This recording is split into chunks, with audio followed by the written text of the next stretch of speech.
He took a bullet for her. A black American soldier, a Japanese prisoner, both labeled enemies by the world around them. France, 1945. The war was ending. But in one frozen camp, another battle was beginning. A racist officer, a loaded weapon, a woman shivering in chains. The soldier was told to look away, to let hate run its course, to remember his place. Instead, he stepped between them. The gunshot echoed across the yard. She watched him fall, bleeding, shielding, refusing to move. They said he was a fool, that she was the enemy, that some people don't deserve protection. But when the truth came out, everything changed. What happens when doing right costs everything? And how far will one woman go to save the man who saved her first? The frost bit through Sonny's boots. He stood in the Allied interrogation camp yard. Dawn broke gray over Reims. His breath came in white clouds. Lieutenant Halvers stumbled from the officer's tent. His uniform hung crooked. The smell of whiskey followed him. He squinted at the prisoner transfer paperwork. His hand shook. "Get the Jap girl," Halvers said. His voice scraped. Sonny walked to the holding cells. His shoulders ached. 3 nights of guard duty without proper sleep wore him down. He unlocked the heavy door. Aiko Tanaka waited inside. She wore a thin German civilian coat. Her fingers trembled. Her eyes stayed on the floor. "Time to go," Sonny said. His tone stayed flat. She followed him into the yard. Her steps were small, careful. The frost crunched under her worn shoes. Halvers studied the papers. He looked up at Aiko, his mouth twisted. "Look at me when I'm checking documents," he said. Aiko's gaze stayed down. Her shoulders pulled inward. "I said look at me," Halvers shouted. She flinched. Her head lifted slightly. Her eyes met his for 1 second, then dropped again. Halvers' face reddened. He slammed the papers onto a wooden crate. His hand moved to his pistol. He yanked it from the holster. "You think you can disrespect an officer?" His voice rose higher. "You think because you translated some papers you're worth something?" The pistol waved in the cold air. Aiko froze. Her breathing came fast, sharp. Sonny's heart pounded. This was wrong, he knew it. Every instinct told him to stay silent, to follow orders, to survive. But his feet moved anyway. He stepped between them. His body blocked Aiko from Halvers' line of sight. "Sir," Sonny said quietly, "the prisoner transfer truck is waiting." Halvers stared at him. His eyes narrowed. Red veins webbed across the whites. His jaw clenched. "You defending her, boy?" Halvers' voice dropped. It turned cold, dangerous. "No, sir," Sonny said. "Just following procedure." Halvers raised the pistol higher. The barrel pointed at Sonny's chest now. His finger slid inside the trigger guard. "Step aside," Halvers said. Sonny stayed still. His pulse roared in his ears. Behind him, Aiko gasped. Halvers' finger twitched. The gunshot exploded across the frozen yard. Pain tore through Sonny's shoulder. He stumbled backward. His knees buckled. The frost rushed up to meet him. Aiko screamed. She dropped beside him. Her hands hovered over the blood spreading across his uniform. She looked up at Halvers. Her face twisted in horror. "Get back." An MP shouted. Boots pounded across the yard. Soldiers rushed in from all directions. Halvers lowered the pistol. His hand shook harder now. His mouth opened, closed, opened again. "It was a misfire," he stammered. The Jap girl lunged. She moved toward me." "She didn't move," Sonny whispered. Blood soaked through his jacket. His vision blurred at the edges. "She didn't do anything." Aiko's hands pressed against his good shoulder. Her eyes were wide. Tears streaked her face. She whispered something in Japanese. He didn't understand the words, but he heard the fear in them. "Don't let them use this on you," Sonny said. His voice came weak, rough. "You stay still. You don't give them a reason." More soldiers surrounded them. A medic shoved Aiko aside. She stumbled, but kept her eyes on Sonny. The medic tore open Sonny's jacket. Blood covered his hands immediately. "Stretcher!" the medic yelled. Two privates ran up with canvas and poles. They lifted Sonny. Pain shot through his body. He groaned. His head rolled to the side. Through the chaos, he saw Halvers talking to an officer, pointing at Aiko, gesturing wildly. "She caused this," Halvers said. "She's a threat. She needs to be contained." "No!" Sonny tried to shout, but his voice came out as a whisper. Two guards grabbed Aiko's arms. She twisted, fought. Her voice broke. "Sonny!" she screamed. "Sonny!" They dragged her toward the isolation block. She kicked, thrashed. Her voice echoed across the yard until a door slammed. Then, silence. The medics carried Sonny toward the infirmary tent. The sky spun above him. Gray clouds, bare branches. The cold morning air burned his lungs. His eyes closed. Darkness pulled at him. The last thing he heard was Halver's voice, still lying, still blaming her. 3 days earlier, a convoy truck rattled through the camp gates. Dust swirled in the afternoon light. Sonny stood near the processing barracks. He watched the vehicle stop. The engine shuddered silent. A sergeant opened the back gate. 6 prisoners climbed down. 5 were German soldiers in torn uniforms. The 6th was a woman. Her black hair hung loose. Her coat didn't fit. She stumbled on the last step. Major Whitford walked across the yard. His boots were polished, his uniform pressed. He studied the prisoners. His eyes stopped on the woman. "This is the one from Stuttgart?" Whitford asked. "Yes, sir," the sergeant said. "Found her in a German intelligence office. Had documents. Spoke Japanese and German." Whitford nodded. He gestured toward the processing tent. "Standard procedure. Then bring her to interrogation." The prisoners were separated. The Germans went left. The woman went right. Alone. She looked back once. Her face showed nothing, but her hands clenched tight. Inside the processing tent, Aiko stood while a female nurse checked her for contraband. They took her coat, her shoes. They gave her camp-issued clothing, gray and rough. Too big. The nurse pointed to a corner where a metal tub waited. Steam rose from the water. Aiko undressed, bathed, dressed again. Her movements were mechanical, efficient. She didn't meet anyone's eyes. When she emerged, Sonny waited outside. He'd been summoned from patrol duty. A sergeant handed him a clipboard. "You're her escort," the sergeant said. "She goes nowhere without you. Understood?" "Why me?" Sonny asked. The sergeant's expression stayed blank. "Negro MPs handle the enemy overflow. Orders from Halvers." Sonny's jaw tightened. He took the clipboard. He looked at Aiko. She stood with her arms crossed, her gaze fixed on the ground. "This way," Sonny said. His voice stayed neutral, professional. She followed. Her steps were quiet. They walked past the German POW section. Prisoners stared through the fence. One shouted something in German, harsh, mocking. Aiko's pace faltered. She recovered quickly, but Sonny noticed. They reached the interrogation building. The sun hung lower now. Orange lights stretched across the muddy paths. Shadows grew longer. Sonny opened the door. Aiko stepped inside. The warmth hit them both. A single bulb hung from the ceiling. 2 chairs faced each other. A desk sat empty. "Wait here," Sonny said. She sat, her hands folded in her lap. She didn't look up, didn't speak. Sonny closed the door. He stood outside, his rifle rested against his shoulder. He stared at the fading daylight. Tension settled in his chest. He didn't know why, but he felt it. Something about this assignment carried danger. He just didn't know what form it would take yet. Dawn came slow. The interrogation room stayed dim. A single lamp burned on the desk. Major Whitford entered first. He carried a leather folder. His movements were efficient, purposeful. Lieutenant Halvers followed. His eyes were red. His uniform showed wrinkles. He leaned against the wall, his arms crossed.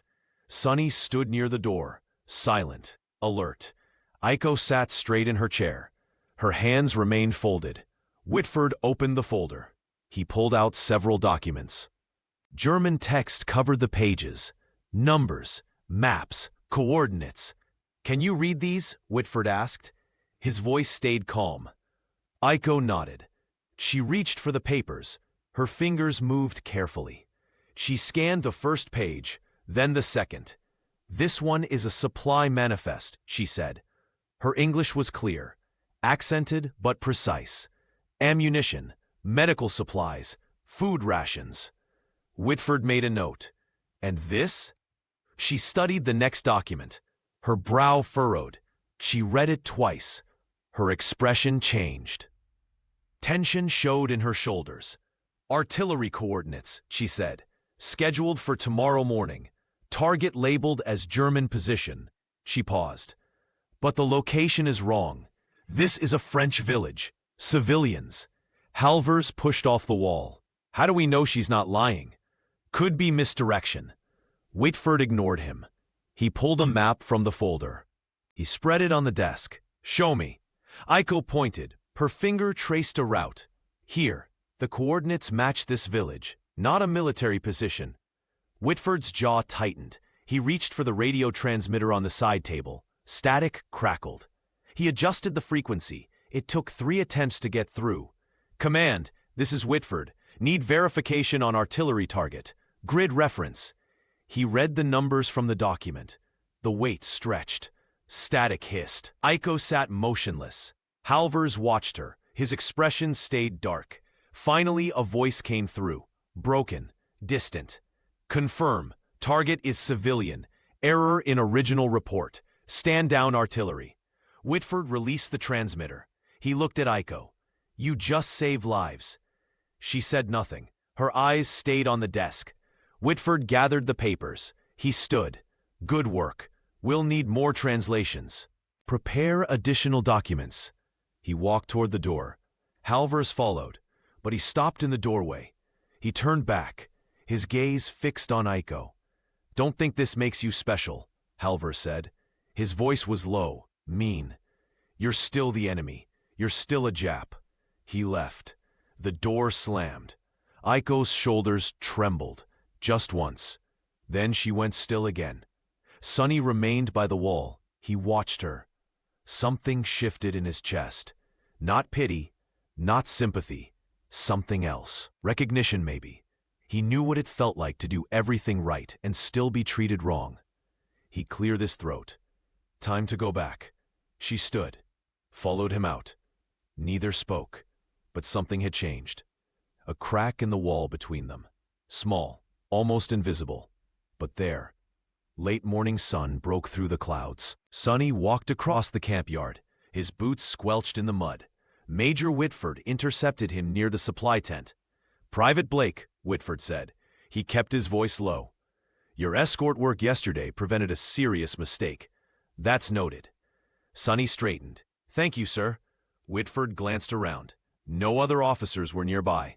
"I can't put this in writing. You understand why." Sonny understood. A black MP receiving formal recognition for working with a Japanese prisoner wouldn't sit well.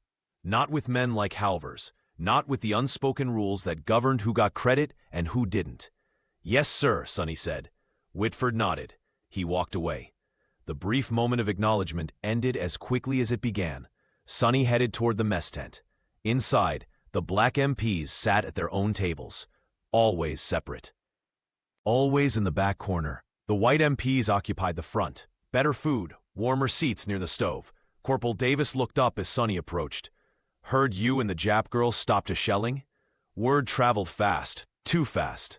"She translated," Sonny said. He sat down. His tin plate held watery beans and hard bread. "I just stood there." "That's not what the rumor says," Davis muttered. "Rumor says you two work well together. That's got some folks talking." Sonny's stomach tightened. "What folks?" Davis tilted his head toward the white MP section. "Halvers is telling anyone who'll listen that you're too soft on her. Says you're forgetting she's the enemy." Sonny ate in silence. The beans tasted like nothing. The bread scraped his throat. Across the tent, Aiko entered with a female guard. She was directed to a small table. Alone, isolated from both the German POWs and everyone else. She received a tin cup of water and a piece of bread. Nothing more. She ate slowly, mechanically. Her gaze never lifted. Sonny watched. He saw the segregation, the deliberate separation. She sat alone because she was Japanese. He sat apart because he was black. Different reasons, same result. Aiko's eyes flicked up. Just for a second. She saw him. Their gazes met. Then she looked away. But in that brief moment, something passed between them, an unspoken understanding. They were both boxed in, both kept at a distance. Davis elbowed Sonny. "Don't stare, man. You'll make it worse." Sonny looked down at his plate. He finished eating. The food sat heavy in his stomach. Evening approached. The sky turned orange and gray. Sonny received his orders. Escort the prisoner back to her cell. Standard procedure. He found Aiko waiting outside the interrogation building. She stood with her arms wrapped around herself. The temperature had dropped. "Let's go," Sonny said. She followed. Their footsteps echoed on the path.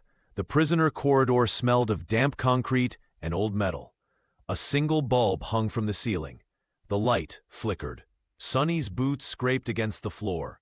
Aiko walked 3 steps behind him. Her shadow stretched long and thin. They passed an open supply closet. A French civilian cleaner emerged. An older woman with gray hair and a stained apron. She carried a bucket. Dirty water sloshed inside. The woman saw Aiko. Her expression hardened. She muttered something in French. Harsh, bitter. Then she spat. The spittle hit the floor near Aiko's feet. Aiko froze. Her breath caught. She looked down. Didn't move. The cleaner shuffled past. Her bucket clanged against the wall. Sonny stopped. He turned, positioned himself between Aiko and the cleaner's retreating form. He didn't speak. Didn't need to. His presence made the statement. Aiko's head lifted slightly. She looked at him. Her eyes held confusion. Maybe something else. Gratitude she couldn't express. "Keep walking," Sonny said quietly. She moved. He stayed close now. His steps matched hers. Not touching, not speaking, but near enough that anyone else who wanted to intimidate her would have to go through him first. They reached her cell. The metal door stood open. A single cot waited inside. A thin blanket. A bucket in the corner. Nothing else. Aiko turned before entering. Her voice came soft. "Thank you." The words were halting, uncertain. She'd been practicing them. He could tell. "For what?" Sonny asked. "For..." She struggled with the English. Her hand gestured vaguely. "Not shouting. Not..." She stopped. Couldn't find the words. "I just do the job," Sonny said. His tone stayed flat. He didn't want to acknowledge what he'd felt earlier. The shift. The recognition. She nodded. Stepped inside the cell. Sat on the cot. Her hands folded in her lap. The same position as always. Sonny closed the door. The lock clicked. He stood outside for a moment, longer than necessary.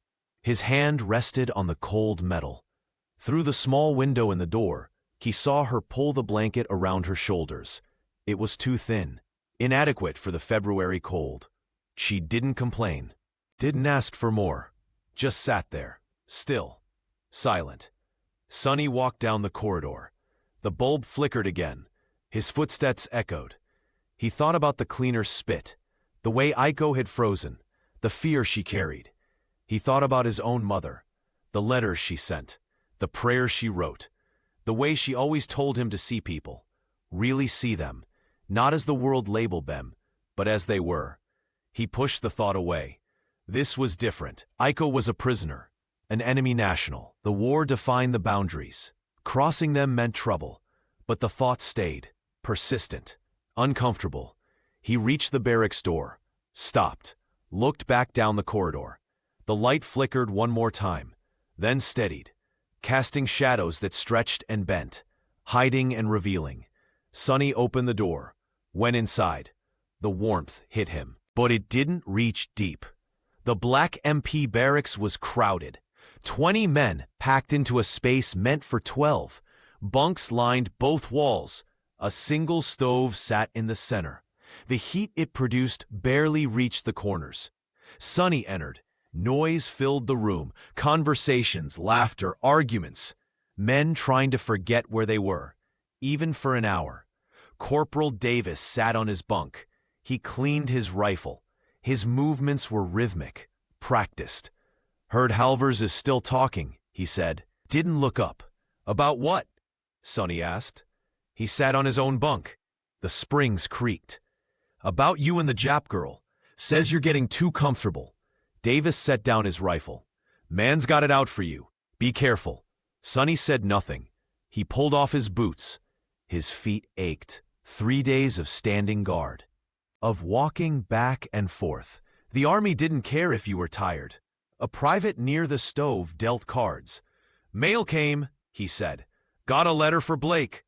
He tossed an envelope. It landed on Sonny's bunk. The paper was worn, creased.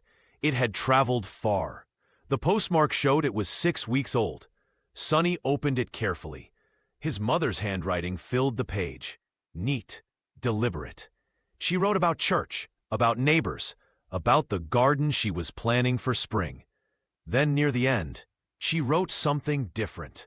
"Remember what I taught you," the letter said. "Dignity isn't given, it's carried. You carry yours with pride.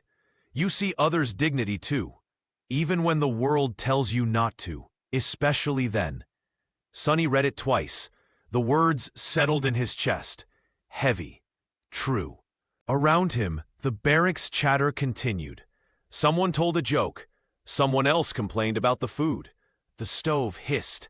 The heat barely reached where Sonny sat. He folded the letter, put it under his thin pillow. He lay back, stared at the ceiling. Cracks ran across the plaster. Water stains bloomed in the corners. He thought about Iko, about the cell, the thin blanket, the cold. He thought about the cleaner's spit, about Halver's anger, about the way Iko had thanked him. His mother's words echoed. You see others' dignity too. But seeing it and acting on it were different things. One was safe, the other wasn't. The lights dimmed. Someone turned down the lanterns. The barracks settled into restless quiet. Men shifted on their bunks, coughed, whispered. The stove popped. Sonny closed his eyes. Sleep didn't come easily. His mind turned, circled. He knew Halvers wasn't done. Men like Halvers never were. They nursed grudges, fed resentment, waited for opportunities. Sonny had given him one. By stepping between him and Iko, by protecting her, by refusing to let her be dehumanized. Now he'd pay for it. He just didn't know how yet. Outside, wind rattled the windows. The cold crept in through every gap. Sonny pulled his blanket higher. It didn't help. The chill went deeper than temperature. He thought of tomorrow, of orders, of the inevitable confrontation. His muscles tensed. Sleep finally came, but it was thin, fragile, full of shadows. Morning broke cold and gray. Frost covered everything. Sonny stood near the camp gate. His breath misted. His hands ached inside his gloves. Lieutenant Halvers approached. His face was hard, set. He carried a clipboard. His boots crunched on the frozen ground. "Blake," Halvers said. His voice cut through the morning air. "You're taking the prisoner to retrieve documents. Field command post, 3 miles south." Sonny's stomach tightened. "Just me, sir? Problem with that?" Halver's eyes narrowed. "No, sir. Good. She's your responsibility. If anything happens, it's on you." Halvers thrust the clipboard forward. "Sign here." Sonny signed, his hands steady despite the tension. Iko was brought out. She wore the same thin coat. Her face was pale.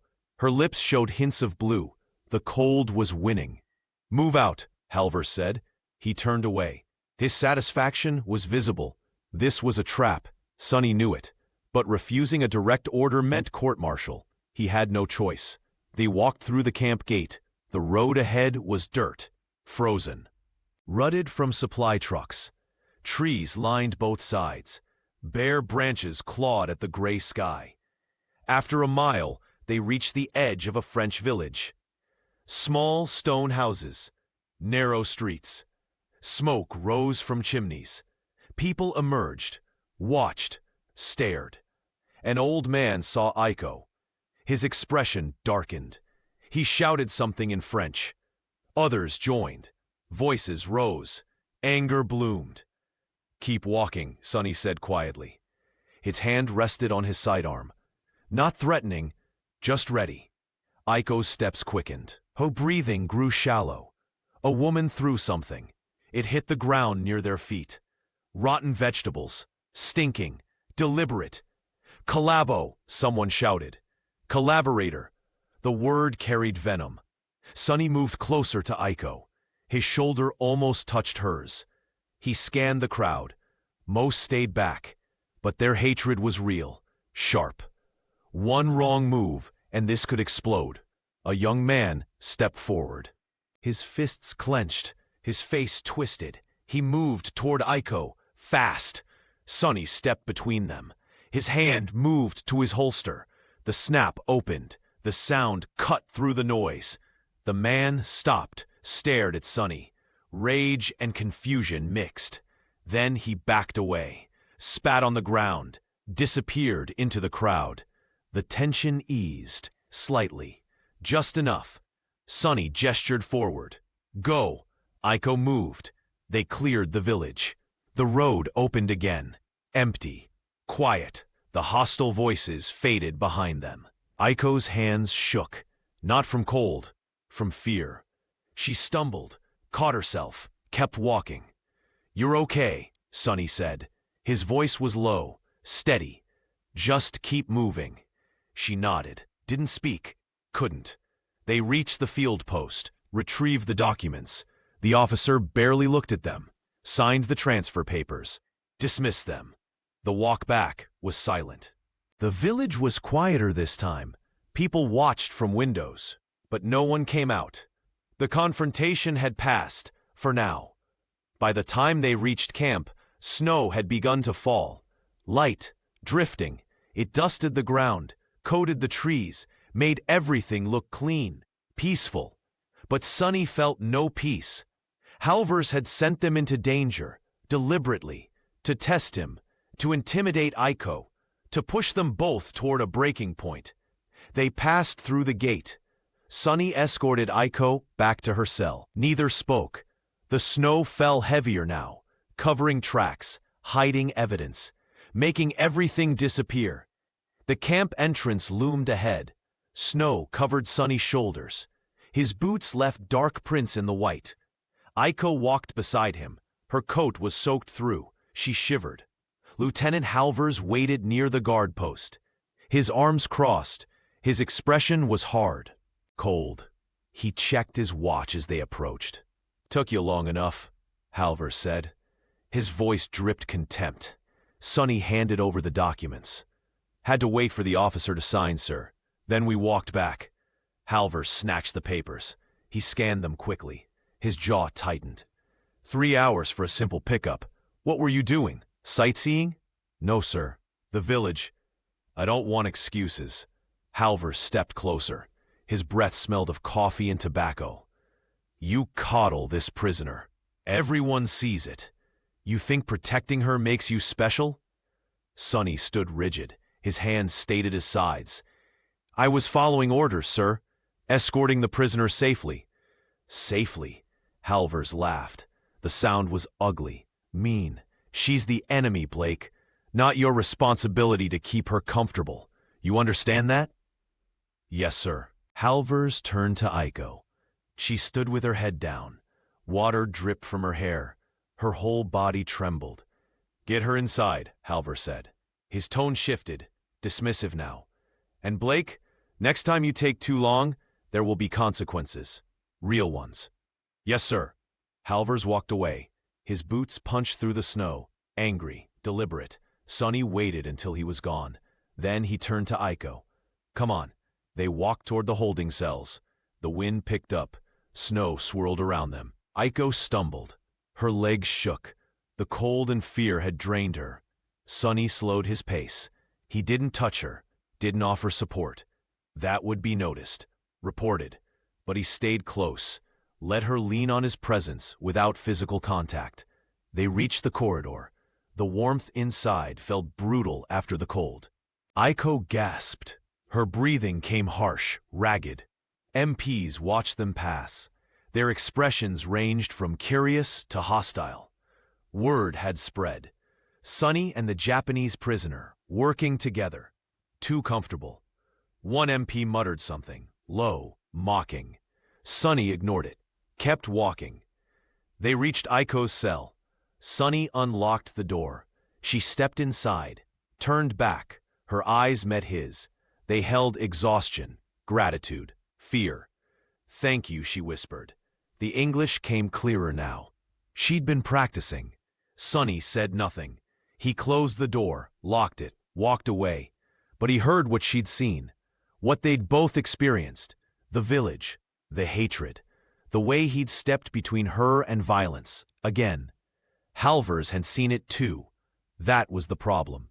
Every act of basic decency became evidence, proof of something forbidden, something punishable. Sonny walked outside. The snow fell heavier now.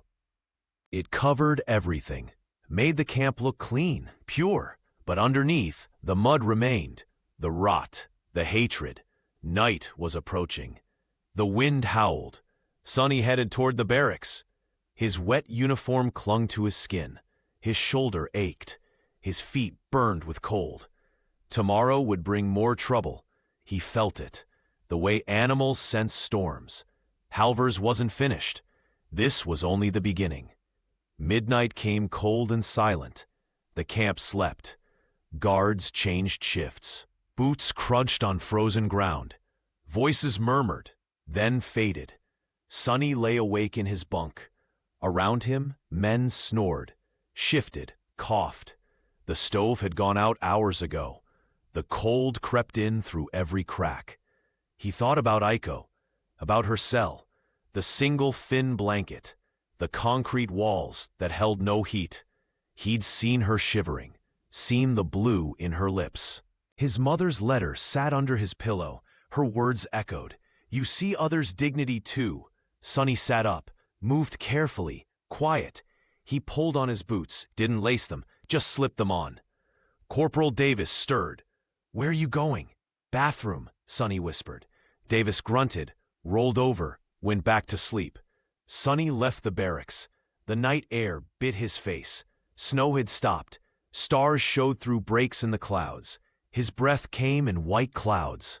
He walked toward the storage building, moved through shadows, avoided the main paths where guards patrolled. His heart pounded. This was against regulations. If caught, he'd face punishment. But he couldn't stop. Couldn't leave her freezing while he had access to supplies. The storage door was locked, but the window latch was broken. Had been for weeks.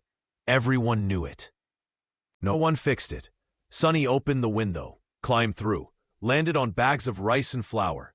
He found the supply shelf, blankets stacked high, rough wool, army issue. He took one, folded it, tucked it under his jacket. He climbed back out, closed the window, moved through the darkness toward the holding cells. A guard stood at the main entrance. Sonny circled around, found the side door, the one maintenance crews used. It was locked, but the lock was old, simple. He pulled a bent wire from his pocket, worked it into the mechanism, felt the tumbler shift. The lock clicked. He slipped inside. The corridor was dark. One bulb burned at the far end. Shadows pooled everywhere. Sonny moved to Aiko's cell, stopped at the door, listened. She was awake. He heard her breathing, quick, shallow. She was cold, trying not to make noise. He tapped the door, soft, 3 times. Silence, then movement. Footsteps approached. Her face appeared at the small window. Her eyes widened. Sonny held up the blanket, showed her. She understood. He opened the slot at the bottom of the door, the one used for food trays. Pushed the blanket through. It scraped against metal, came through, folded and awkward. Aiko pulled it into her cell. She held it, stared at it, then at Sonny. Thank you, she whispered through the door. Her voice broke. Why? Why help me? Sonny didn't answer immediately. He thought about his mother, about dignity, about seeing people as human, even when the world said not to. Because it's cold, he said finally. Simple. True. Aiko pressed her hand against the door, palm flat against the metal. A gesture. Connection without touch. I see your heart, she whispered. The phrase came halting, uncertain, but sincere. Sonny's chest tightened. No one had said that to him. Not here. Not in this war where he was just a number, a skin color, a tool. I see yours too, he said quietly. Footsteps echoed down the corridor. Heavy. Approaching. Sonny's pulse jumped. He moved away from the door, disappeared into the shadows. The guard passed, checked doors, rattled locks, moved on. Sonny waited, then slipped back toward the side door, back into the night, back to the barracks. He climbed into his bunk. His heart still raced. But something had changed, something small but real. He'd chosen humanity over rules, connection over fear. Outside, the wind picked up. Snow began to fall again, covering tracks, hiding evidence. But the act remained, witnessed only by two people, but witnessed nonetheless. Sonny moved through the darkness. His boots barely made sound. He reached the side door, pulled it open. Cold air rushed in, but before he could step outside, a voice stopped him. Private Blake. Sonny froze. His blood turned cold. He turned slowly. Lieutenant Halvers stood at the corridor intersection. His uniform was rumpled, his eyes bloodshot, but alert, sharp. He'd been drinking. Sonny smelled it, but Halvers was steady, focused. Sir, Sonny said. His voice stayed calm. His mind raced. What are you doing in the restricted corridor? Halvers walked closer. His boots clicked on concrete. After lights out, unauthorized. Sonny's mind worked fast. Checking locks, sir. Heard something. Wanted to make sure the prisoners were secure. Halvers stopped 3 feet away. Studied him. His eyes narrowed. Checking locks. At midnight? Without orders? Yes, sir. Just being thorough. Halvers smiled. It didn't reach his eyes. Thorough. That's what you call it. He walked past Sonny, toward Aiko's cell. Let's see how thorough you were. Sonny's heart hammered. The blanket. If Halvers saw it, if he realized Sonny had smuggled supplies to her. Court-martial. Dishonorable discharge. Worse. Halvers rattled Aiko's door. Checked the lock. Peered through the window. Aiko sat on her cot. The new blanket was wrapped around her shoulders. Clear. Obvious. Halvers stared, his jaw clenched. He turned back to Sonny. She has 2 blankets, Halvers said. His voice was soft, dangerous. Must have been issued, sir, Sonny said. I don't control supplies. No, you don't. Halvers stepped closer. His breath reeked of whiskey. But someone gave it to her. Someone who thinks the rules don't apply. Someone who thinks a Jap prisoner deserves comfort. Sonny said nothing. Met Halvers' gaze. Didn't flinch. Halvers leaned in. I'm watching you, Blake. Every move, every decision. You step out of line again, I'll bury you. Understood? Yes, sir. Get out of my sight. Sonny walked past him. Didn't run. Didn't hurry. Kept his pace steady. Professional. But his hand shook. His pulse roared in his ears. He exited the building. The cold hit him. He gulped air. His legs felt weak. That was close. Too close. Halvers suspected. Maybe even knew, but couldn't prove it. Not yet. Sonny walked back to the barracks. His mind spun.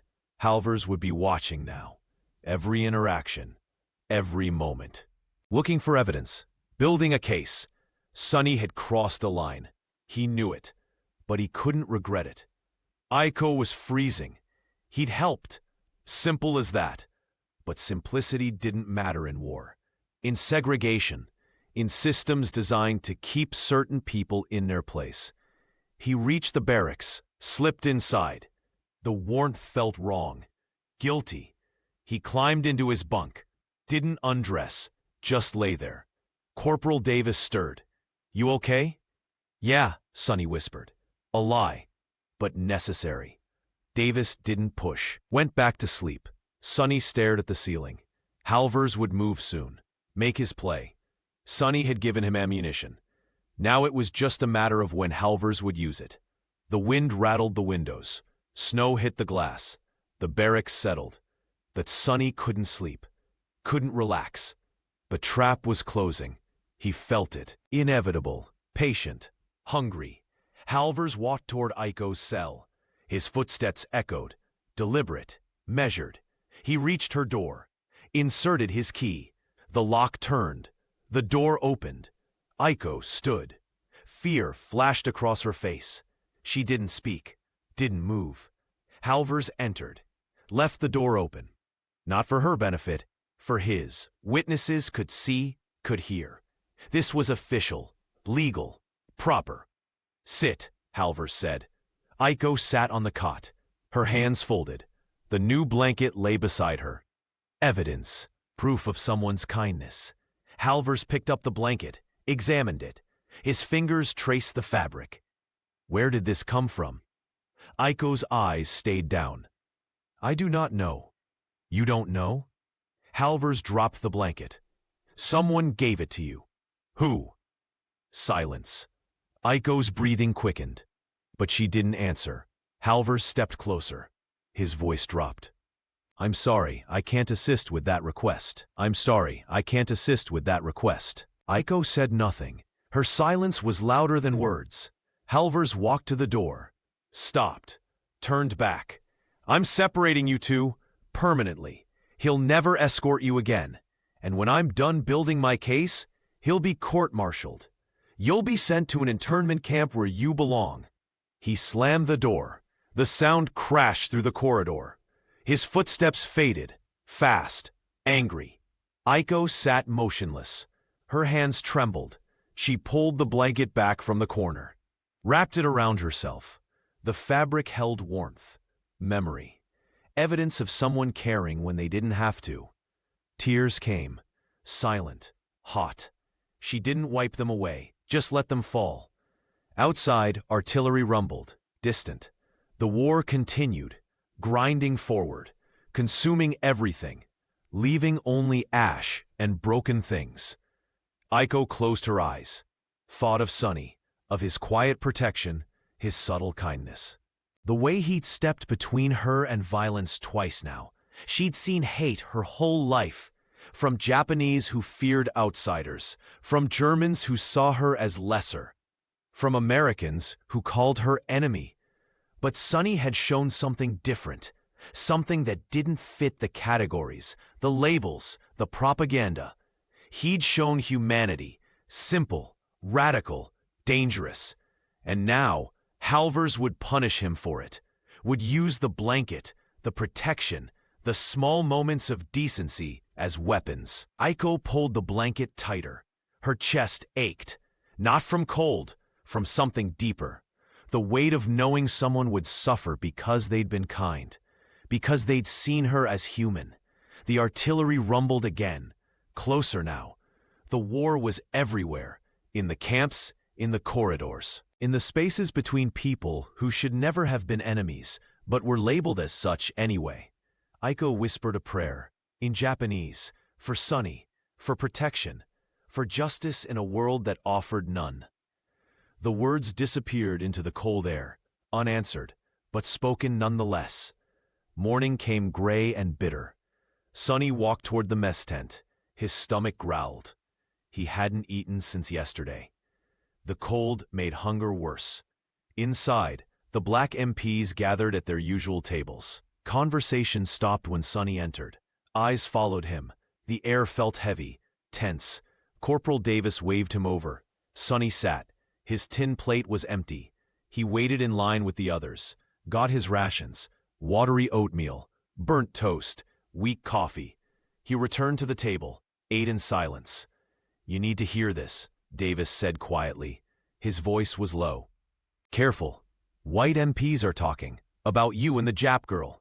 Sonny stopped eating. What are they saying? That you're too close. That you protect her more than necessary. That you're forgetting she's the enemy. Davis paused. Halvers is spreading it, making sure everyone knows. Sonny's jaw tightened.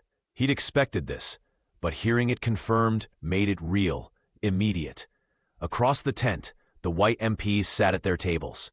Better food, larger portions, closer to the stove. One of them looked over, caught Sonny's eye, smiled, mean, mocking. The MP leaned toward his neighbor, whispered something. They both laughed. The sound carried across the tent. Deliberate, meant to be heard. Pet Jap, someone muttered. Not loud, but loud enough. The black MPs around Sonny went quiet, waiting, watching. This was a test. How would he respond? Would he fight? Would he ignore it? Sonny set down his spoon, stood. Corporal Davis grabbed his arm. Don't, Davis whispered. That's what they want. You fight, you prove them right. Sonny pulled his arm free, walked toward the exit. Not toward the white MPs, not toward confrontation. Just away, out. The cold air hit him. He breathed deep. His hands shook. Not from fear, from rage. Controlled, buried, but there. He walked toward the motor pool. Needed to move, to work, to do something with the anger building in his chest. But before he reached it, a runner intercepted him. Young private, looked nervous. Message for you, the private said. Handed over a folded paper. Sonny opened it. Read. His stomach dropped. Report to Lieutenant Halver's office, immediately. The summons was signed. Official. No avoiding it. Sonny crushed the paper in his fist. This was it, the move Halvers had been planning. The trap springing shut. He walked toward the administrative building. His boots felt heavy. Each step took effort. The day had barely started, and already it was falling apart. Other soldiers watched him pass, some with pity, some with satisfaction. Word traveled fast in camps. Everyone knew when someone was in trouble. Everyone watched to see how it played out. Sonny reached the building, climbed the steps, the door opened, warmth spilled out, but it brought no comfort, only dread. He walked down the hallway, reached Halver's office, knocked. Enter, Halver's voice called. Sonny opened the door, stepped inside. The office was small, cramped. A desk, 2 chairs, a filing cabinet, maps on the walls. Halvers sat behind the desk. His expression was satisfied, smug. Close the door, Private Blake, Halvers said. We need to talk. Sonny closed the door. The latch clicked. Final. The walls seemed to close in. The air felt thick. He stood at attention, waited. Halvers smiled, and Sonny knew. Whatever came next would be bad, very bad. Halvers leaned back in his chair. The wood creaked. He studied Sonny. His eyes were cold, calculating. He picked up a file from his desk, opened it, scanned the contents. Your record is clean, Halvers said. His tone was almost conversational. No complaints, no infractions. Good soldier, follows orders. Sonny said nothing, waited. Until recently, Halvers closed the file, set it down. Recently, you've been showing poor judgment, getting too familiar with a prisoner. Forgetting your place. I follow regulations, sir, Sonny said. His voice stayed level, controlled. Do you? Halvers stood, walked around the desk. You gave her a blanket, after hours, without authorization. That's theft of army property. That's fraternization with an enemy combatant. I didn't give her anything, sir. Halvers smiled. No? Then how did she get it? Did it appear from nowhere? A miracle? Sonny didn't answer. There was no good answer. Denying it was useless. Admitting it was worse. Here's what's going to happen, Halvers said. He stopped in front of Sonny, close. Invading his space.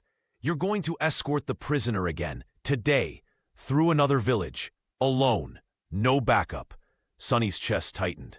Sir, the last village was hostile. Are you refusing an order, Private? No, sir. Good. Halvers walked back to his desk, pulled out another file. This village is further south. More civilians. More anger. But you'll manage. You're so good at protecting her. Let's see how good. He handed Sonny a paper. Transfer orders. Official. Signed by a superior officer. Impossible to refuse without severe consequences. You leave in 1 hour, Halvor said.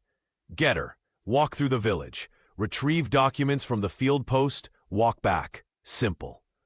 Nothing about it was simple. Sonny knew it. Halvor's knew he knew it. This was a setup. A deliberate provocation. Halvor's was sending them into danger. Hoping something would happen. Violence. Injury. An incident he could use to justify separating them permanently. Or worse. Yes, sir, Sonny said. His voice was tight, controlled, dismissed. Sonny left the office. The hallway felt longer, narrower. He walked out of the building. The cold air hit him. He gulped it down. His mind raced. He had 1 hour. 1 hour to prepare. To figure out how to keep both of them alive. To navigate another hostile village without backup, without support. He walked toward the holding cells. His heart pounded. This was wrong, dangerous, against every protocol. But orders were orders. Refusing meant court-martial, meant losing everything. He reached Aiko's cell, knocked. She appeared at the window. Her face showed exhaustion, fear. We're leaving again, Sonny said through the door. Another village, another retrieval. Her eyes widened. She understood. This wasn't routine. This was something else. When? She asked. 1 hour. She nodded, disappeared from the window, preparing herself for whatever came next. Sonny walked away. His mind worked, planned. He couldn't refuse the order, but he could be ready, could be alert, could protect her as much as possible. But even as he thought it, he knew. This time would be worse. Halvor's had ensured it. The village would be more hostile, the danger greater, the trap tighter. Sonny checked his sidearm, made sure it was loaded, made sure he had extra ammunition. He'd use it only as a last resort, but he'd have it ready. The hour passed too quickly. Time always moved wrong when you needed it most. Too slow in bad moments, too fast before dangerous ones. Sonny returned to the holding cells, retrieved Aiko. She wore the same thin coat, the same worn shoes, but her expression was different, harder, determined. They walked toward the gate, together, into whatever Halvor's had planned, into the trap they both knew waited, but walked into anyway, because they had no choice. The village appeared through the morning mist, larger than the first one, more houses, more people. Smoke rose from chimneys. The smell of bread baking, of life continuing despite war. Sonny and Aiko walked down the main street. Their boots echoed on cobblestones. Faces appeared in windows. Doors opened. People emerged. An old woman saw Aiko first. Her expression hardened. She shouted something in French, sharp, angry. The word Japanese carried clearly. Others joined her. The small crowd formed. 10 people, then 15. They blocked the street ahead. Their faces showed rage, fear, loss. Sonny's hand moved to his sidearm. Didn't draw it, just rested there, ready. Stay close, he whispered to Aiko. She nodded. Her breathing came quick, shallow, but she didn't stop walking. The crowd moved closer. Someone shouted collabo again. Collaborator, traitor. The word stabbed, accused. A young man pushed forward. His face was gaunt, haunted. Mon frère est mort, he screamed. My brother is dead. À cause des Japonais. Because of the Japanese. He lunged. Sonny stepped between them. His hand came up, firm, not threatening, just blocking. Back away, Sonny said. His voice was loud, clear, commanding. She's a prisoner, under military escort. You interfere, you face American military justice. The man stopped, breathing hard. His eyes blazed, but he didn't attack. Couldn't. Not against an armed American soldier. The risk was too high. But the crowd didn't disperse. They pressed closer. A woman threw something, rotten fruit. It hit Aiko's shoulder, splattered, stinking, wet. Aiko flinched, didn't cry out, just stood there, taking it. More things flew. Vegetables, garbage, mud. The crowd's anger found release. Safe release. They couldn't fight the Germans anymore. The Japanese were across the world. But here was one, right here, a target for all their rage. "Keep walking," Sonny said. He grabbed Aiko's arm, pulled her forward. Not rough, just firm, necessary. They pushed through the crowd. People grabbed at Aiko, pulled her hair, tore her coat. Sonny blocked as much as he could. His body absorbed blows meant for her. A hand reached for Aiko's face, nails extended, ready to scratch, to hurt. Sonny caught the wrist, twisted. The man yelped, pulled back. "Anyone else?" Sonny's voice carried threat now. His hand moved to his holster, touched the gun. Clear, visible. "Anyone else want to test me?" The crowd hesitated. Rage warred with caution. American soldiers were protected. Attacking one meant consequences. Swift, brutal, final. The crowd parted. Barely. Just enough to let them pass. Sonny and Aiko walked through. Debris covered Aiko's coat. Her hair hung loose. Blood ran from a cut above her eye. Someone had thrown a stone. She didn't touch it, didn't acknowledge it, just walked. They cleared the village. The field post sat ahead. Small building, American flag hanging limp. Safe. Almost. Sonny looked back. The crowd watched from the village edge. Still angry, still hungry for violence, but held back, for now. Aiko stumbled. Her legs gave out. Sonny caught her, held her upright. "Almost there," he said. His voice was gentle now. Quiet. Just a little further. She nodded, found her strength, walked the last 100 yards. They reached the field post. Sonny knocked. An officer opened the door. Saw Aiko's condition. His face paled. "What happened?" "Village," Sonny said. One word. Explanation enough. The officer handed over the documents, signed the transfer papers, offered water. Aiko drank. Her hands shook. Water spilled. She didn't care. "You can't go back through there," the officer said. "Not today. Wait till evening. The crowd will disperse." "We have orders," Sonny said. "Return immediately." The officer looked at him. Understanding passed between them. Orders, regulations.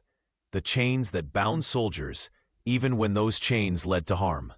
"God help you," the officer said. Sonny nodded. They left, walked back toward the village, toward the hatred waiting, toward the violence barely held in check. Together, because they had no choice, because Halvers had ensured it. The walk back passed in tense silence. The village crowd had grown. Word spread. More people came. Faces filled every window, every doorway, waiting, watching. Sonny and Aiko entered the main street. The crowd closed in behind them, cutting off retreat, trapping them. Stones flew, more garbage. The crowd's restraint was breaking. The presence of one American soldier wasn't enough anymore. Not against this many, not against this much rage. Sonny pulled Aiko closer. His hands stayed on his weapon. He wouldn't fire, couldn't, not unless lives were in immediate danger. But the threat of it kept the worst at bay. They pushed through. Each step felt like miles, each moment stretched. Time moved wrong.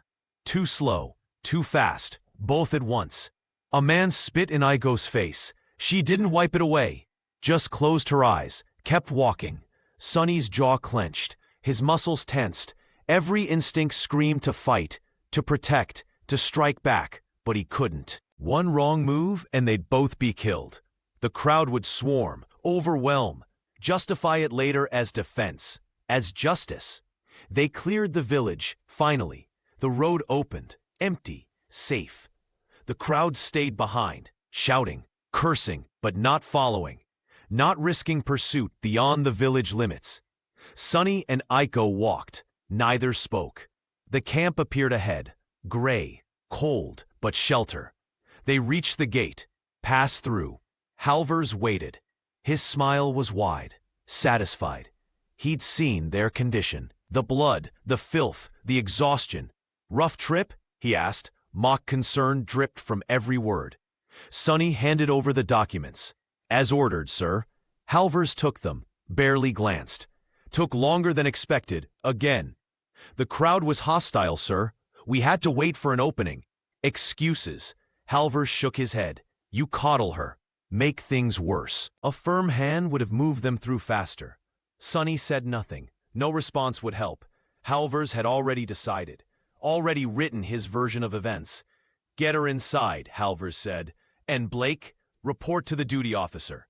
You're reassigned. Effective immediately. Someone else will handle prisoner escorts from now on.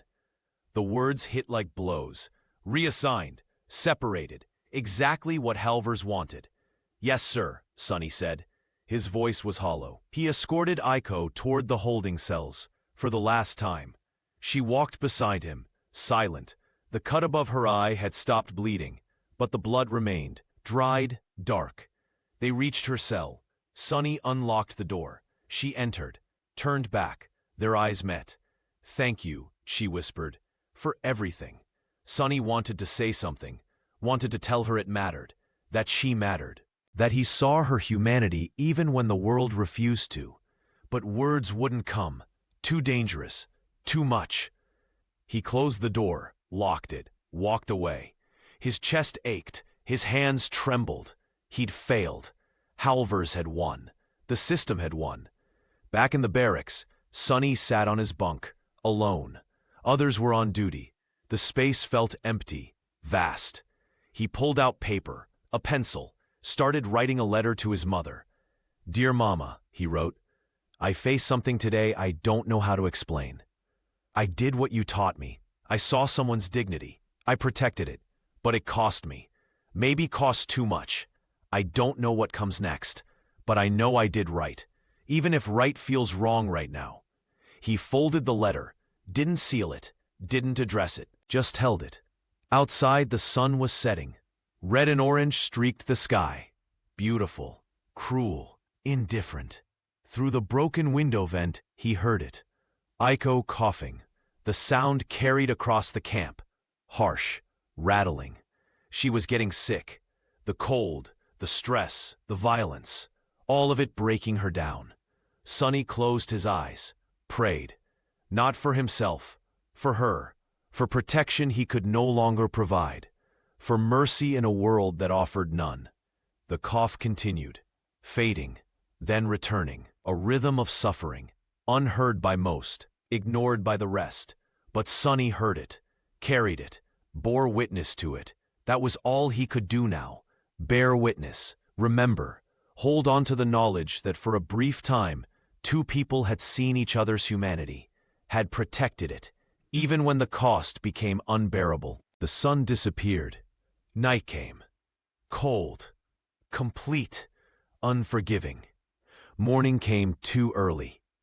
Sonny reported for his new assignment. Motor pool duty. Far from the holding cells. Far from Aiko. Exactly what Halvers wanted. But before he could reach the motor pool, an MP intercepted him. Lieutenant Halvers wants you at the yard. Prisoner transfer. One more escort. Sonny's stomach dropped. I was reassigned. Orders changed. Move. Sonny walked to the yard. The frost crunched under his boots. His breath clouded white. Halvers waited near the transport truck. His uniform hung crooked. His eyes were bloodshot. The smell of whiskey preceded him. Other soldiers gathered, watching. This wasn't routine. This was spectacle. Performance. Halvers had an audience. Aiko was brought out. She wore the thin German coat. Her hands were bound. Her face was pale, exhausted. She saw Sonny. Something flickered in her eyes. Relief, fear, both. Halvers examined transfer paperwork. His hands shook. He looked up at Aiko. His mouth twisted. Look at me when an officer reviews your documents, Halvers said. His voice was loud, meant to carry. Aiko's gaze stayed down, her shoulders hunched inward. I said look at me, Halvers shouted. She lifted her head, briefly. Her eyes met his for 1 second, then dropped again. Instinctive, self-protective. Halvor's face reddened. He slammed the papers onto a crate. His hand moved to his pistol, drew it. The metal gleamed in the morning light. You think you earned respect? You think translating papers makes you worth something? His voice rose higher, sharper. You're nothing! Just a Jap! Just enemy trash! The pistol waved, erratic, dangerous. Aiko froze. Her breathing came fast, panicked. Sonny's heart pounded.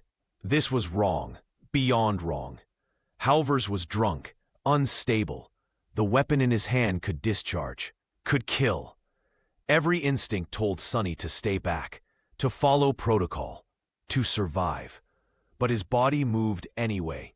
His feet carried him forward, between Halvor's and Aiko, his back to the gun. Sir, Sonny said. His voice was quiet, steady. The prisoner transfer truck is waiting. We should proceed. Halvor stared at him. His eyes narrowed. Red veins spread across the whites. His jaw clenched so hard the muscles jumped. You defending her again, boy? Halvor's voice dropped. Cold, lethal. You choose her over your own kind? Over your own army? I'm following procedure, sir, Sonny said. Just procedure. Halvor's raised the pistol higher. The barrel pointed at Sonny's chest now. At Aiko behind him, at both of them. His finger slid inside the trigger guard. The metal touched the trigger. Step aside, Halvor's ordered. Last chance. Sonny stayed still. His pulse roared in his ears. His muscles tensed. Behind him, Aiko gasped, trembled. MPs around the yard shifted. Uncertain. This was escalating beyond normal discipline, beyond acceptable conduct. But no one moved. No one intervened. The hierarchy held them frozen. Halvor's finger tightened. His hand shook. His face contorted. Rage, humiliation, hatred, all of it focused down the barrel of that gun. I said move, Halvor screamed. Sonny didn't move. Couldn't. Wouldn't. Not when it meant exposing Aiko to violence. Not when it meant abandoning his humanity, his mother's teachings, his core. Halvor's finger twitched. The trigger pulled back. The hammer fell. The gunpowder ignited. The shot exploded across the frozen morning. Birds scattered from nearby trees. Soldiers ducked, shouted. The sound echoed, reverberated, seemed to last forever and no time at all. Sonny felt the impact. His shoulder. Fire spread through muscle and bone. His legs buckled. The frost rushed up, cold, hard, unforgiving. Aiko screamed. She dropped beside him. Her bound hands reached for him, hovered over the blood spreading across his uniform. Her face showed pure horror, disbelief. No, she whispered. No, no, no. The yard erupted in chaos. Boots pounded across the frozen ground. Soldiers rushed in from all directions. Voices shouted, overlapped, orders tangled with questions. The scene descended into chaos. Sonny lay on the frost. Blood soaked through his uniform. Pain radiated from his shoulder. Sharp, hot. Each breath sent fire through his chest. His vision blurred at the edges. Aiko knelt beside him. Her bound hands pressed against his good shoulder. Tears streaked her face. She whispered in Japanese. Prayers, apologies, words Sonny couldn't understand, but felt anyway. Get back, an MP shouted. He grabbed Aiko's arm, pulled. She resisted, stayed close to Sonny. Move, prisoner! Another soldier joined. Together they dragged her away. She twisted, fought. Her voice broke. Sonny! Sonny! She screamed his name, over and over. The sound tore through the morning air. A medic shoved through the crowd, dropped beside Sonny, tore open his jacket. Blood covered everything. The medic's hands moved fast, pressed gauze against the wound. The pressure sent new waves of agony through Sonny's body. Stretcher, the medic yelled. Now! Two privates ran up. Canvas and poles rattled. They positioned the stretcher, lifted Sonny. His head rolled. The sky spun above him. Gray clouds, Bare branches. Everything tilted. Wrong. Through the chaos, Sonny saw Halvers, surrounded by MPs, by officers. His face was pale. His hands shook worse now. The gun hung at his side, forgotten, deadly. It was a misfire, Halvers stammered. His voice cracked. The prisoner lunged. She moved toward me. I had to. She didn't move, Sonny whispered. His voice came weak, rough. Blood filled his mouth, copper taste. She didn't do anything. Major Whitford appeared. His uniform was crisp, his expression hard. He looked from Sonny to Halvers, back to Sonny. His jaw tightened. "Secure Lieutenant Halvers," Whitford said. His voice cut through the noise. "No one speaks to him. Isolate him, now." MPs moved, surrounded Halvers, took his weapon, led him away. He went without resistance, shock setting in, reality crashing down. The medics carried Sonny toward the infirmary tent. Each step jarred his shoulder. Pain exploded, faded, exploded again. His consciousness flickered. Aiko's screams continued, distant now, muffled. She was being dragged to isolation, contained, controlled, blamed. The infirmary tent smelled of antiseptic and blood. They laid Sonny on a table. The medic cut away his uniform, examined the wound. Another medic joined. They worked fast, efficient, professional. "Bullet went through," the first medic said. "Clean exit. Lucky." Lucky. The word seemed wrong. Nothing about this felt lucky. They cleaned the wound, stitched over entry and exit, bandaged him, gave him morphine. The pain retreated, slightly. Enough. Sonny's eyes closed. Darkness pulled at him. But before it took him completely, he heard voices. Officers, discussing, debating. Words like court-martial and interference and procedures violated floated through the fog. He tried to speak, to defend himself, to explain. But the morphine dragged him under, into darkness, into silence, into unconsciousness that felt safer than the waking world. Hours passed, maybe days. Time meant nothing. Pain and morphine alternated. Moments of clarity broke through, then faded. When Sonny finally woke fully, guards stood at his bedside. MPs, not medical staff, guards. He was under arrest, a prisoner in everything but name. "What?" His voice cracked, dry, weak. "Don't talk," one guard said. Not unkind, just firm. "Major Whitford will explain. When you're stronger." Sonny closed his eyes. His shoulder throbbed. His future hung uncertain. Aiko was somewhere in isolation, alone, frightened, and it was his fault. His choice to step between her and that gun. His choice to see her humanity when the army demanded he see only an enemy. The morphine called again. Sonny let it take him, into dreams where choices didn't have consequences, where dignity didn't come with a price, where seeing someone's heart didn't cost everything. 3 days passed. Sonny remained in the infirmary, under guard, under suspicion. His shoulder healed slowly, the stitches pulled. The pain was constant, but manageable. Major Whitford finally visited. He pulled a chair beside Sonny's cot, sat. His expression was unreadable, professional, careful. "How's the shoulder?" Whitford asked. "Hurts, sir," Sonny said. Truth, simple. "Lieutenant Halvers claims the shooting was accidental.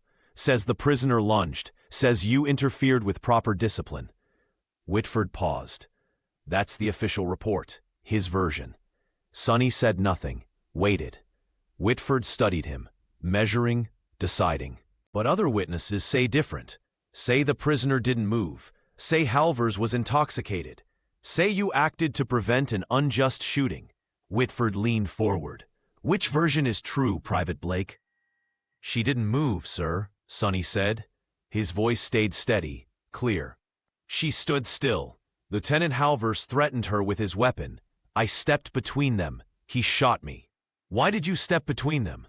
The question hung heavy, loaded. Sonny knew the answer mattered, determined everything. He chose truth. Because it was wrong, sir. She was unarmed, restrained, threatening her violated regulations and humanity. Whitford nodded slowly. The prisoner has requested to speak with me about the incident, about Lieutenant Halver's conduct. Should I hear her testimony? Sonny's heart jumped. Aiko wanted to speak, to defend him, to expose Halvers. The risk was enormous. POWs who accused officers faced retaliation, punishment, worse conditions. That's her choice, sir, Sonny said. Not mine. Understood. Whitford stood. You're confined here until the investigation concludes. No visitors, no communication with other prisoners. Clear? Yes, sir. Whitford left. The guards remained. Sonny lay back, closed his eyes. Aiko was going to testify, going to risk everything. For him, for truth, for justice in a system designed to deny it. 2 hours later, in Major Whitford's office, Aiko sat across from him. An interpreter stood nearby. A female clerk took notes. Everything official, recorded, permanent. Aiko wore clean camp clothing. Her hands were unbound, but her wrists showed bruises, rope burns, evidence of rough treatment during her isolation. Tell me what happened, Whitford said. His voice was neutral, not hostile, not friendly, just professional. Aiko spoke, slowly, carefully. Her English was clearer now, stronger. She'd been practicing, preparing for this moment. Lieutenant Halvers came to the yard, she began. He had been drinking. I smelled it. He reviewed papers, ordered me to look at him. I looked briefly, then looked down. I am taught respect requires lowered eyes. She paused, gathered strength, continued. He became angry, very angry. He drew his weapon, pointed it at me, shouted, called me enemy, called me trash, said I was nothing. Her voice didn't waver, didn't shake. Each word was deliberate, measured. Private Blake stepped between us. He said the truck was waiting, said we should proceed. Lieutenant Halvers told him to move. Private Blake did not move. Lieutenant Halvers shot him. Did you lunge toward Lieutenant Halvers? Whitford asked. Did you make any threatening movement? No. The word was firm. Absolute. I stood still. Very still. I was afraid. I did not move. Whitford made notes. The clerk's pen scratched across paper. The interpreter watched, silent, witnessing. This isn't the first incident with Lieutenant Halvers, Aiko continued, unprompted. He has threatened me before, has sent Private Blake and me into dangerous situations, has tried to provoke violence, has called me slurs, has... She stopped, her hands clenched, unclenched. Has treated me as less than human, she finished. Private Blake did not. He protected me, showed dignity, followed regulations. He should not be punished for doing right. Whitford studied her. This was unprecedented. A Japanese POW testifying against an American officer, risking retaliation to defend a black MP. Everything about it violated normal power structures, normal hierarchies. But truth had a weight, a presence. Whitford felt it, recognized it. Thank you, he said finally. Your testimony will be included in the investigation. You'll be returned to your cell. Do you understand you may face consequences for these statements? I understand, Aiko said. But silence is also a consequence, one I cannot accept. She was escorted out. The door closed. Whitford sat alone with his notes, with testimony that could destroy an officer's career, or be ignored, buried, forgotten. He thought about justice, about what the Army preached versus what it practiced, about the gap between ideals and reality. Then he picked up his pen, began writing his report, including everything Aiko said, every detail, every accusation. He didn't know if it would matter, but he would document truth. Let others decide what to do with it. The next morning, investigators arrived. 2 captains from division headquarters. Their uniforms were pristine, their expressions hard. They set up in an empty office, called witnesses one by one. Sonny was brought from the infirmary, still bandaged, still weak, but able to walk, able to testify. The guards led him to the office, sat him down, left him alone with the investigators. "State your name and rank," the first captain said. His voice was mechanical, rehearsed. "Private Samuel Blake, sir. Describe the incident on February 19th. Sonny told it. All of it. The drunken state of Halvers, the threats, the gun, his decision to intervene, the shot. He left nothing out, spoke clearly, honestly. The investigators took notes, asked clarifying questions. Their faces revealed nothing. No judgment, no sympathy. Just bureaucratic efficiency. "Why did you step between Lieutenant Halvers and the prisoner?" the second captain asked. "Because he was threatening an unarmed, restrained prisoner with a weapon, sir. That violates regulations, and it was wrong. You prioritized the safety of an enemy combatant over following a superior officer's implicit commands?" The question was a trap. Sonny saw it. But truth was truth. "I followed regulations, sir. Officers are bound by them too. Lieutenant Halvers was violating them. I acted to prevent an unlawful act." The investigators exchanged glances, made more notes, dismissed him. Back in the infirmary, Sonny waited. Uncertainty gnawed at him. He told the truth, but truth didn't always win. Not in systems designed to protect rank over right. Other witnesses were called. MPs who'd been present. Soldiers who'd seen the confrontation. One by one, they entered the office. One by one, they left. Corporal Davis was among them. He testified that Halvers had been drinking, that he'd shown animosity toward Blake for weeks, that the shooting appeared deliberate, not accidental. Other black MPs confirmed parts of the story, quietly, carefully. They risked retaliation by speaking truth, but they spoke anyway, for Sonny, for justice, for the principle that rank shouldn't excuse abuse. White MPs testified too. Some supported Halvers' version, said the prisoner had moved, said Blake had overstepped, said it was tragic, but justified. Others hedged, said they weren't sure, said it happened fast, said they couldn't confirm details, protecting themselves, avoiding commitment to either side. The investigation stretched into afternoon, into evening. The investigators worked through dinner, reviewing testimony, comparing statements, building a picture from fragments. Major Whitford was called. He brought Aiko's testimony, presented it formally, described her composure, her clarity, her willingness to speak despite obvious risk. The investigators read it, slowly, carefully. Their expressions shifted, slightly, almost imperceptibly. But something changed. Some recognition that this testimony carried weight, truth, credibility that transcended her status as enemy. Finally, as night approached, Lieutenant Halvers was called. He entered, confident, assured. His uniform was perfect now, his bearing military, but his eyes showed strain, fear poorly hidden. "Lieutenant Halvers," the first investigator said, "multiple witnesses contradict your account. They state the prisoner did not lunge, that you were intoxicated, that you threatened her unjustly, that Private Blake acted lawfully. How do you respond?" Halvers' face paled. He stammered, started to speak, stopped, started again. "They're lying," he said finally. "They're protecting one of their own. Blake is..." He stopped. Couldn't say it. Couldn't voice the racial slur in an official investigation. Couldn't reveal the prejudice driving his actions. "Blake is what?" the second investigator pressed. "Nothing, sir, just they're lying. The prisoner is enemy. She can't be trusted. Blake defied orders.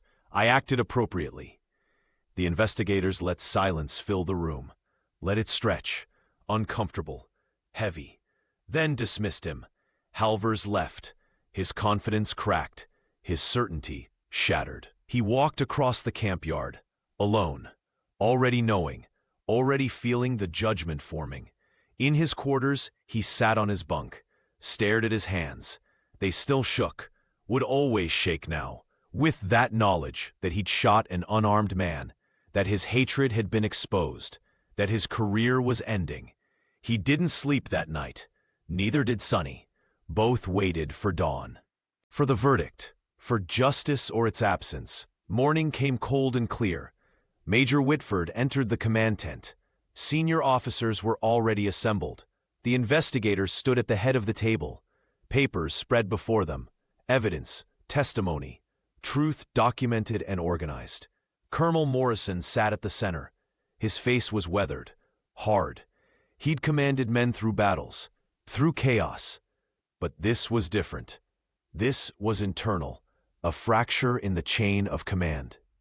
In the mythology of officer infallibility, "Report," Morrison said, his voice cut sharp.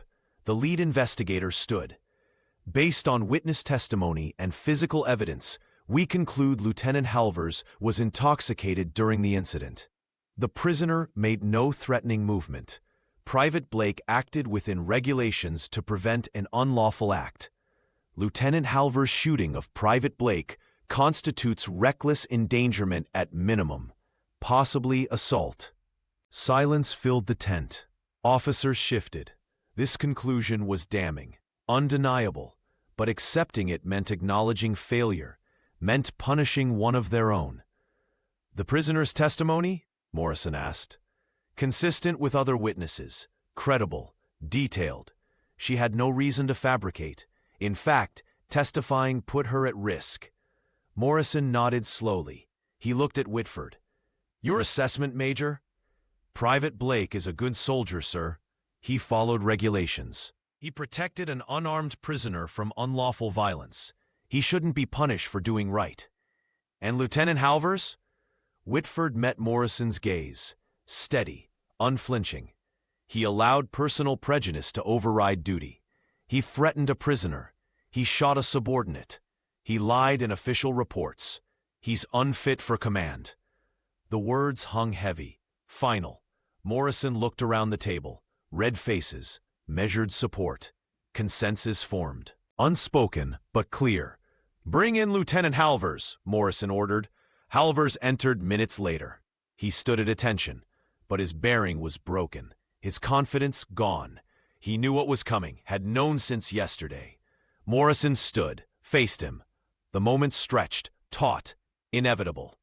"Lieutenant Halvers, based on the investigation's findings, you are hereby relieved of duty. Charges of reckless endangerment, assault, and conduct unbecoming an officer will be filed. You will be confined pending court-martial. Surrender your sidearm." Halvers' hand moved to his empty holster. They'd already taken his weapon, days ago, after the shooting. This was formality, ritual, the official ending. "This is wrong," Halvers said, his voice cracked. "I was protecting order, maintaining discipline. Blake defied." "Blake followed regulations," Morrison interrupted. His voice was steel. "You did not. You allowed prejudice to override judgment. You shot an unarmed man. This is on you, no one else." Two MPs stepped forward, took Halvers by the arms. He didn't resist. Couldn't. The fight had drained from him. They let him out, his career ending, his future destroyed, by his own choices, his own hatred. The tent emptied. Officers filed out. Conversations murmured. Opinions formed. Some supported the decision. Some resented it. But the verdict stood. Documented, official, permanent. Whitford walked to the infirmary.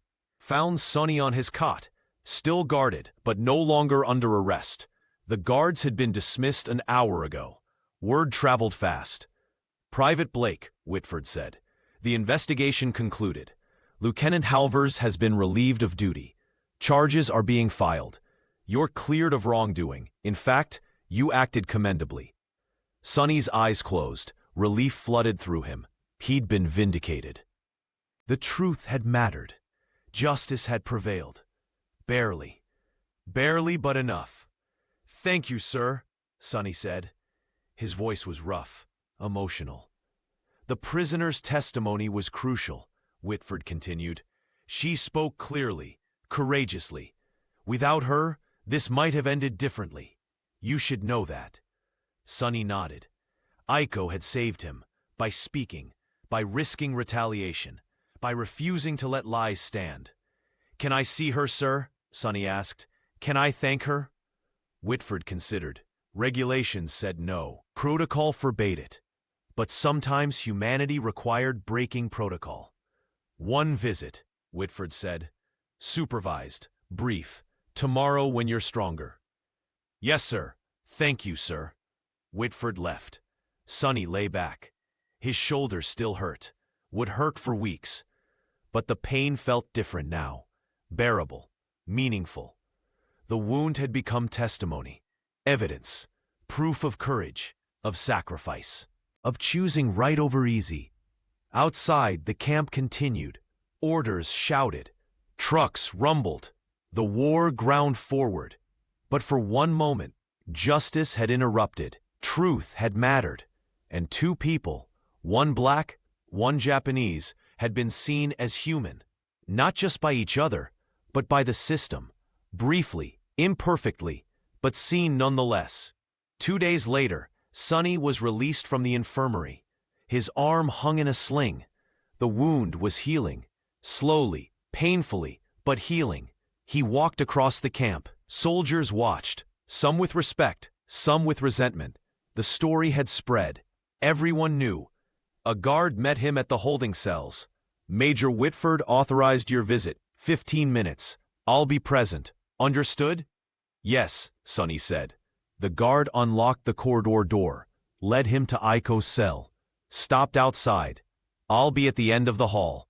Stay where I can see you." The guard walked away, not far, but far enough for privacy, for conversation. Sonny stood at the cell door, looked through the small window. Aiko sat on her cot, the 2 blankets wrapped around her shoulders. She looked up, saw him. Her eyes widened. She stood, walked to the door. They faced each other through the metal, through the barrier that separated prisoner from guard, enemy from ally, human from human. "You spoke for me," Sonny said. His voice was quiet, thick with emotion. "You told the truth. You saved me." Aiko shook her head. "You saved me first, many times. I only spoke truth. That is small thing." "It wasn't small. It was everything. You risked punishment, retaliation. You didn't have to do that." "Yes, I did have to." Her expression was serious, intense. "You showed me dignity. You protected me when you had no reason, when it cost you. I could not let lies bury that. Could not let your courage be punished." They stood in silence, so much to say. No words adequate. The guard shifted at the corridor end. Time was limited. "What happens now?" Sonny asked. "To you? I will be sent to internment camp in America, then repatriation when war ends, if I survive that long." Her voice stayed calm, accepting. "But I am alive because of you. I will remember that, always." Sonny's throat tightened. "I'm sorry this happened. Sorry for the villages, for the hatred, for everything. You did not create the hatred. You fought against it. That matters." She paused. "In Japanese, we say kokoro ga mieru. It means seeing the heart. You saw mine. I saw yours. In this terrible war, that is rare, precious." She pressed her hand against the door, palm flat against the cold metal.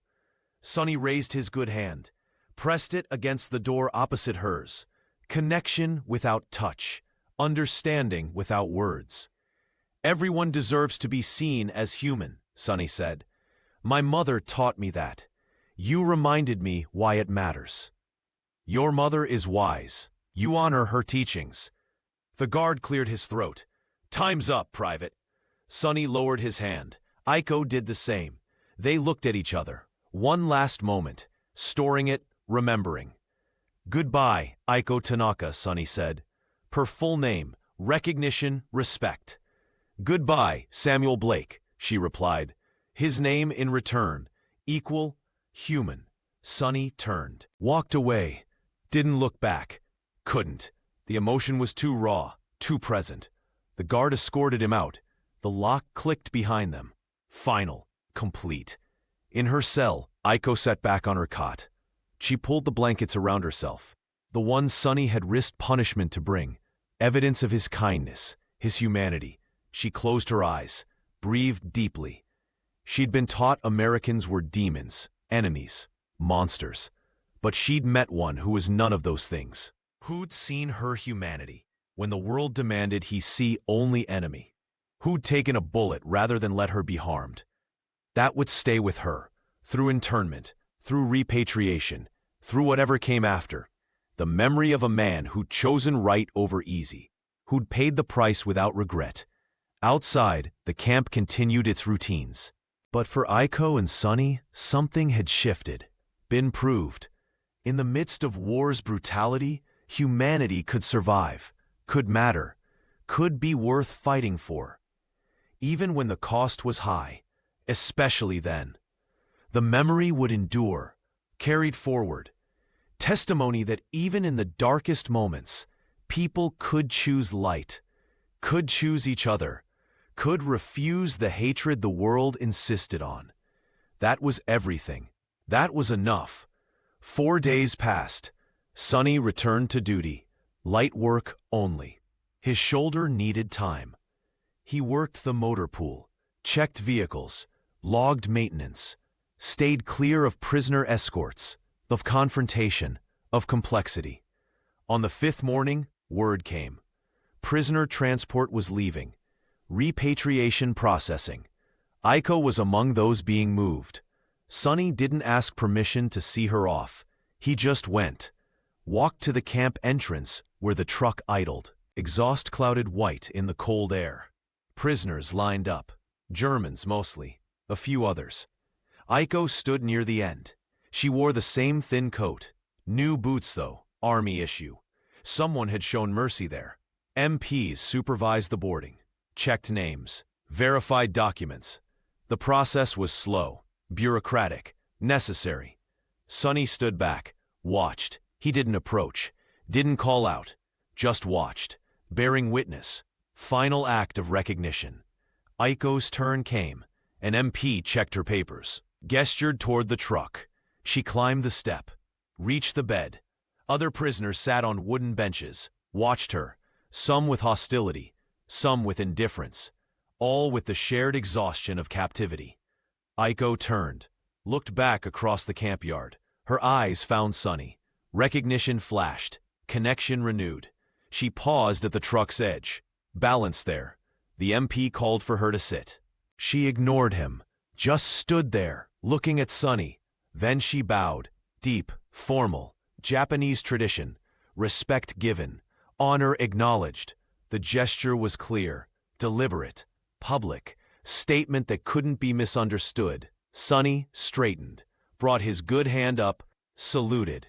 Military precision, recognition returned, respect flowing both directions, breaking every regulation, mattering more than any regulation. Around them, soldiers stopped, stared.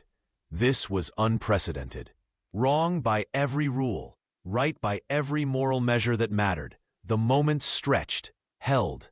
Then Aiko straightened, sat down on the bench. The MP secured the tailgate. The truck engine revved, gears engaged, but before it pulled away, Aiko called out. Her voice carried clear, strong, English words she'd practiced, prepared, saved for this moment. "I see your heart," she shouted, loud enough for the whole camp to hear. "I see your heart, Samuel Blake." Sunny's vision blurred, his throat closed. He nodded, couldn't speak, couldn't trust his voice.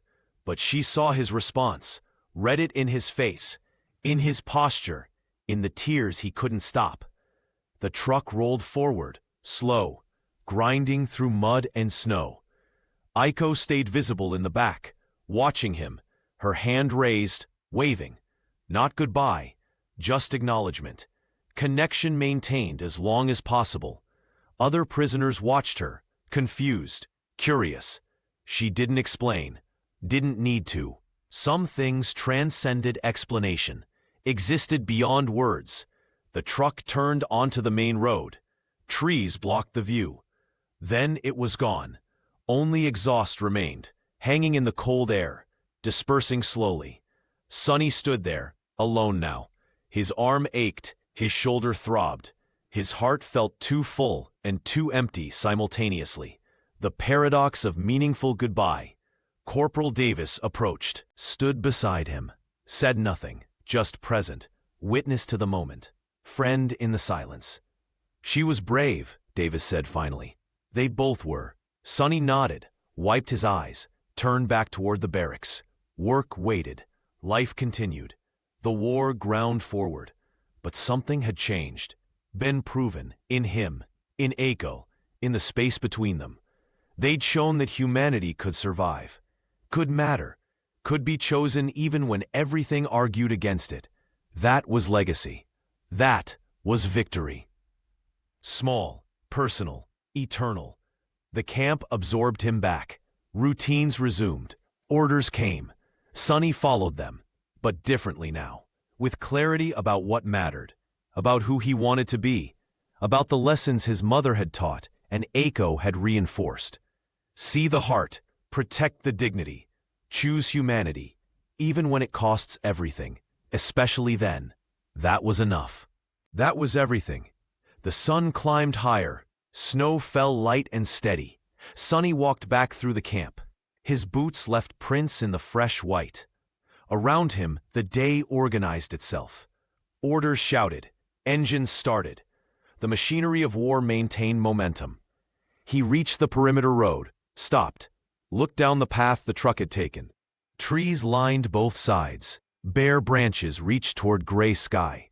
The road stretched empty. Aiko was gone. Miles away now. Moving toward whatever came next, Sonny's hand moved to his shoulder, touched the bandage through his uniform. The wound would scar, leave permanent marks, evidence of his choice, his courage, his refusal to let injustice pass unchallenged. He thought about his mother, about her letter, about dignity carried and recognized. She'd taught him well, prepared him for moments like this, where doing right meant paying prices most wouldn't accept. He thought about Aiko, about her bow, her shout. I see your heart, words that would echo forever. Testimony that his actions had mattered, had been witnessed, had changed something real. The war had stripped so much humanity away, had reduced people to categories: enemy, ally, black, white, Japanese, American, labels that denied complexity, denied truth, denied the messy reality that humans were humans, always, regardless. But for a brief time, two people had refused those labels, had seen past them, had connected as humans first, as people carrying dignity that no war could erase, no propaganda could negate. That was resistance. Quiet, personal, powerful. It wouldn't stop wars, wouldn't end segregation, wouldn't fix broken systems. But it mattered. To him, to her. To anyone who heard the story and recognized its truth. Sonny turned from the road, walked back into camp, past the holding cells where Aiko had been kept, past the yard where he'd been shot, past the barracks where black MPs lived separately, always separately. The segregation continued, would continue long after this war ended. Injustice was patient, persistent, deeply rooted. One moment of courage didn't uproot it, didn't change structures, didn't transform systems. But it changed him. That was something. That was enough. He reached the motor pool. His assignment waited. Simple work, routine, safe. He picked up tools, began checking oil levels, inspecting tires. The normalcy felt strange after everything, but welcome, grounding. Corporal Davis worked nearby. They didn't talk, didn't need to. Understanding existed without words. Davis had supported him, had testified truthfully, had risked his own standing. That was brotherhood, real, tested. Hours passed, the day moved forward. Lunch came. Sonny ate with the other black MPs, heard their conversations, their jokes, their complaints. Life continuing, war continuing. Everything and nothing changed simultaneously. But he carried something now. Memory, proof, evidence that humanity could survive, could be chosen, could matter even when the cost was high. Aiko carried it too, miles away now, but connected. Bound by shared experience, by mutual recognition, by courage demonstrated and witnessed. The snow continued. It covered the yard where he'd bled, covered the path Aiko had walked, covered the evidence of violence and hatred, made everything look clean, new, innocent. But underneath, the truth remained. The scar, the memory, The moment when two people had refused to be what the world demanded, had chosen humanity over hatred, connection over division, dignity over degradation. That was victory. Small, personal, precious. It wouldn't end the war, wouldn't stop future violence, wouldn't prevent other injustices. But it existed, had happened, was real. Sonny finished his work, cleaned his tools, walked to the barracks as dusk approached. The sky turned orange and gray, beautiful and indifferent. The war ground on, would grind on, until it ended or consumed everything.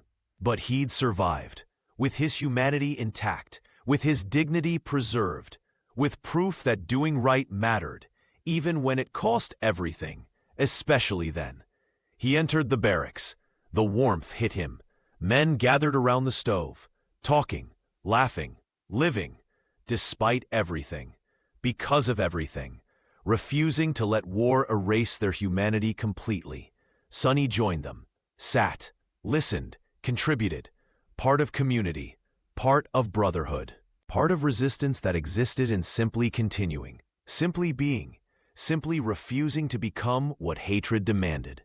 Outside, night fell. Stars emerged through gaps in clouds. The cold deepened. War continued in countless locations.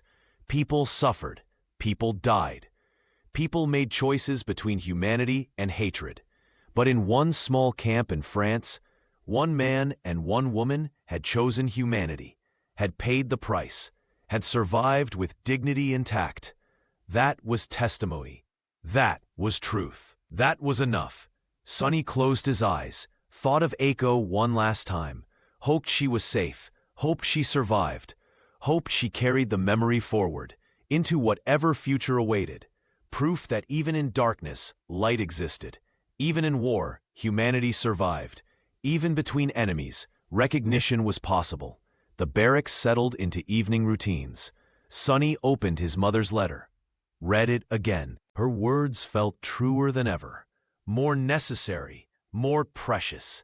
He would carry them forward, would carry Aiko's memory, would carry the lesson learned through pain and courage, that seeing someone's heart, truly seeing it, was revolutionary, was resistance, was victory.